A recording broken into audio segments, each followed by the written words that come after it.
ದೈತ್ಯಕುಲ ಶ್ರೇಷ್ಠ ಮಹಿಷಾಸುರ ಚಕ್ರವರ್ತಿಯು ಸ್ವರ್ಗಾಧಿಪತಿಯಾದ ದೇವೇಂದ್ರನನ್ನು ಜಯಿಸಿ ಅವನ ಪ್ರೀತಿಯ ವಸ್ತುಗಳಾದ ಕಾಮಧೇನು, ಕಲ್ಪವೃಕ್ಷ, ಐರಾವತಗಳೊಂದಿಗೆ ಹಿಂದಿಗಿದ ಬಳಿಕ ಆ ರಣಹೇಡಿಯಾದ ದೇವೇಂದ್ರನು ಪುನಃ ಸ್ವರ್ಗಾಧೀಶನಾಗಿರುವಂತೆ ಈ ಸಾರಿ ನಾವೇ ಸ್ವರ್ಗಕ್ಕೆ ಮುತ್ತಿಗೆಯನ್ನು ಹಾಕಿ ಆ ದೇವೇಂದ್ರನನ್ನು ಬಲಿ ತೆಗೆದುಕೊಂಡು ಬಂದು ಒಡೆರತವನ್ನು ಸ್ವರ್ಗಲೋಕಕ್ಕೆ. ಲಕ್ಷ್ಮೀದಾಸುರ ಆ ದೇವೇಂದ್ರನನ್ನು ತ್ರಿಮೂರ್ತಿ ಅನುಗ್ರಹದಿಂದ ಸಂಪೂರ್ಣವಾಗಿರುವುದು. ಆದ್ದರಿಂದ ಏನು ತ್ರಿಮೂರ್ತಿಗಳ ಅನುಗ್ರಹವೇ ಇರಲಿ.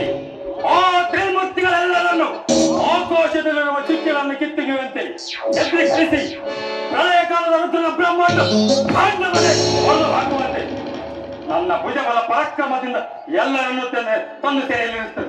ಮೊದಲ ಸ್ವರ್ಗಾಧಿಪತಿ